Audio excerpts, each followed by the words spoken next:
बड़ी खबर आ रही है। बिहार के अररिया में सीएम योगी आदित्यनाथ की जनसभा है। जनसभा में सीएम योगी आदित्यनाथ पहुंच गए हैं। सिकटी में योगी की जनसभा है। बुलडोजर भी वहां पहुंचा हुआ है। बुलडोजर से जोरदार स्वागत किया जाएगा। तो योगी आदित्यनाथ जहां भी जा रहे हैं, बिहार में बगल का राज्य है, सब जगह बुलडोजर से उनका स्वागत किया जा रहा है। कल वो मोतिहारी में पहुंचे हुए थे, वहां भी 4-5 बुलडोजर जहां उनकी जनसभा थी वहां लाए गए थे, और आज अररिया से भी वही तस्वीर सामने आ रही है। बिहार चुनाव में दूसरे चरण के लिए चुनाव प्रचार का आज आखिरी दिन, और आखिरी दिन में भी तमाम जो स्टार प्रचारक हैं चुनावी मैदान में हैं। सीएम योगी आदित्यनाथ अररिया में और उनकी जनसभा, लेकिन उनकी जनसभा में देखिए खास क्या होता है, बुलडोज़र। और ये बुलडोज़र लगाया गया है, जहां भी वो उनकी जनसभा होती है तो बुलडोज़र लगाया जाता है। और ये बुलडोज़र बाबा जिंदाबाद का ये पोस्टर लगा हुआ गया है। बुलडोज़र के ऊपर तमाम जो लोग हैं वो सवार हैं। मैं सहयोगी कैमरा पर्सन से कहूँगा आगे आए, ज़रा दिखाए बुलडोज़र। ये बुलडोज़र क्यों लगाए हैं? बुलडोजर बाबा आने वाला है तो बुलडोजर ही लगेगा ना। बुलडोजर बाबा आने वाला है, इसीलिए बुलडोजर चाहिए। हाँ, बिहार में बुलडोजर चाहिए। बुलडोजर बाबा जिंदाबाद जिंदाबाद। बिहार में बुलडोजर चाहिए। हाँ चाहिए। आइए हमको भी चढ़ने दीजिए। हैं? चढ़ें? तो ये देखिए बुलडोजर पर चढ़कर। अच्छा ये बताओ, बुलडोजर 3 लगाए हैं क्यों? योगी जी को दिखाने के लिए?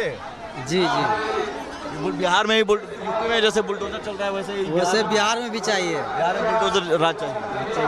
हाँ?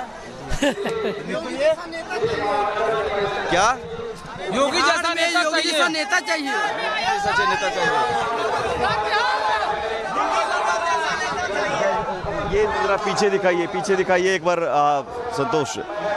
ये जनसैलाब उमड़ा हुआ है सीएम योगी की जनसभा के लिए, और ये जो क्रेज है सीएम योगी का जादू, ये बुलडोजर बाबा पसंद है। कहाँ से वो कहाँ से बुलडोजर बाबा पसंद है। और ये 3 बुलडोजर यहाँ पर लगाए गए हैं सीएम योगी की जनसभा के लिए। एक सेकंड,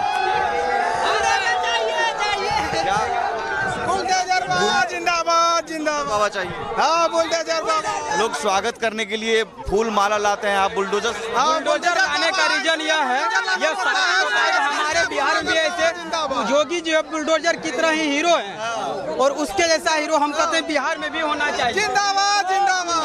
इसी स्वागत के लिए बुलडोजर लाए हैं कि आप हीरो हैं और बुलडोजर के समान हर चीज का मुकाबला कर सकते हैं। इस बुलडोजर से क्या होगा? क्या होगा? रोड बनेगा और क्या होगा? मट्टी बुलडोजर से विकास होगा, नया रोड बनेगा। यूपी में तो बुलडोजर चलता है, और बिहार में भी बुलडोजर चलेगा। जी, योगी जैसा सरकार चाहिए बिहार में। माफिया पर बुलडोजर चल रहा है। माफिया की जमीन, जो माफिया रहेगा तो वहाँ पर बुलडोजर चलवे करेगा।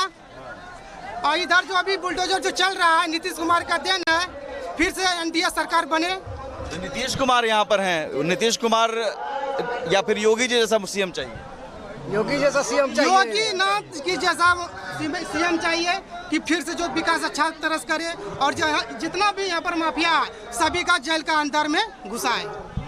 तो वो बिहार में भी बुलडोजर, और हाँ बुलडोजर बिहार में भी अब डिमांड हो रही है बुलडोजर की। और जहाँ भी योगी जी जाते हैं वहाँ पर बुलडोजर की सभा होती है। ये हम आपको ग्राउंड रिपोर्ट दिखा रहे थे, अब तस्वीरें भी दिखा रहे हैं। आज चुनाव प्रचार का आखिरी दिन है। 5 बजे चुनाव प्रचार थम जाएगा। योगी आदित्यनाथ ने कई सभाएं की हैं, स्टार प्रचारक रहे हैं, और अब वही आपको दिखाई भी दे रहा है। कुछ देर में अररिया पहुंचने वाले हैं। ग्राउंड रिपोर्ट सुमित की हम आपको दिखा रहे थे।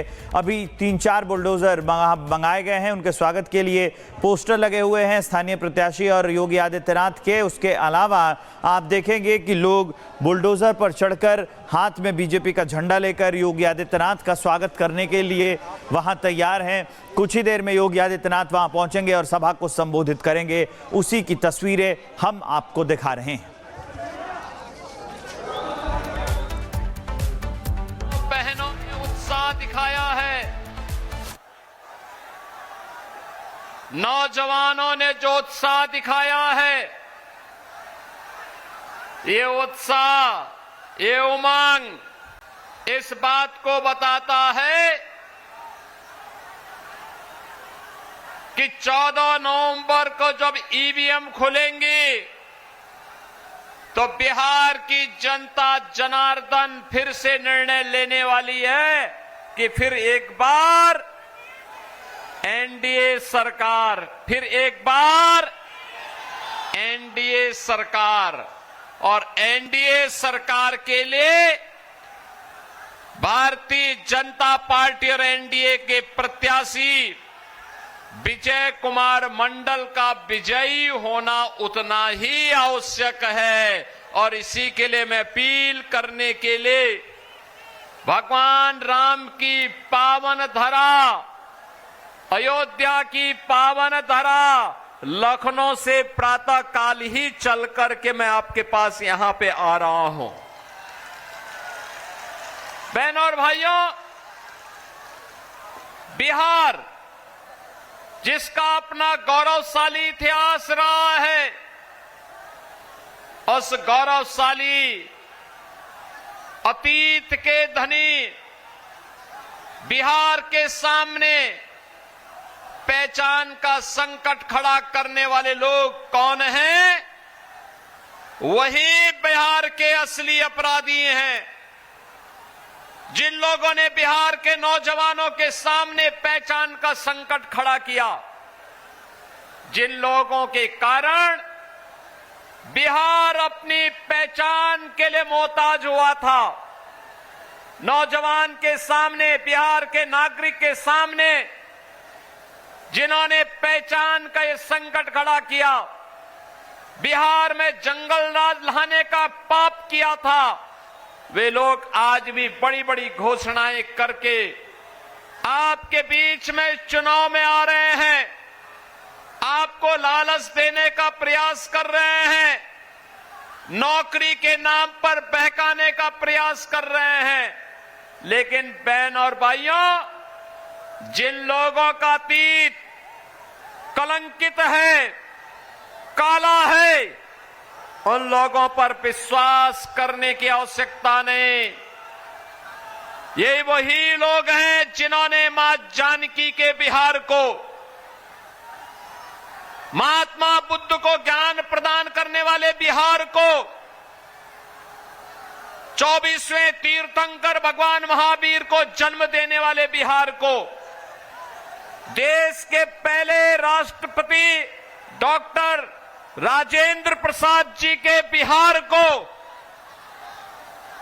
लोकनायक जयप्रकाश नारायण के बिहार को, जननायक कर्पूरी ठाकुर के बिहार को, महान गणितज्ञ आर्यभट्ट के बिहार को, और बहन और भाइयों, आचार्य चाणक्य और चंद्रगुप्त मौर्य के बिहार को जिन लोगों ने पीछे के पायदान पर धकेला, वही लोग बड़ी बड़ी घोषणाएं कर रहे हैं। याद करिए, कांग्रेस और आरजेडी की सरकारों के समय जो बिहार कभी दुनिया को ज्ञान देता था, उस बिहार के सामने अपने लिए स्वयं भी साक्षर बनने का संकट आ खड़ा हो गया था। कौन वे लोग हैं अपराधी? जिन लोगों ने बिहार की साक्षरता को सबसे निचले पायदान पर धकेला था। बहनों और भाइयों, 2005 में बिहार ने अंगड़ाई ली। नीतीश बाबू के नेतृत्व में एनडीए की सरकार बनी। एनडीए की सरकार बनने के बाद आज बिहार के अंदर हम देखते हैं, बिहार का नौजवान देश के अंदर सिविल सर्वेंट बनता है। आज बिहार का नौजवान आईएएस बनता है, आईपीएस बनता है, आईएफएस बनता है। आज बिहार का नौजवान अपना स्टार्टअप स्थापित कर रहा है। आज बिहार का नौजवान उद्यमी बन रहा है। आज बिहार का नौजवान जीवन के प्रत्येक क्षेत्र में एक नया कुछ करके देश और दुनिया के लिए एक मॉडल खड़ा कर रहा है। बहनों और भाइयों, उसी बिहार की इस चेतना को पुनः जागरूक करने के लिए हम लोग आज आपके बीच आए हैं। याद करना, बिहार के विकास की यात्रा थमनी नहीं चाहिए, रुकनी नहीं चाहिए। इसमें फिर से तमाम लोग घोषणाएं करने के लिए आए हैं, लेकिन वास्तव में ये लोग विकास नहीं करेंगे। ये फिर से बिहार के विकास को जंगल राज में बदलने का पाप करने वाले लोग हैं।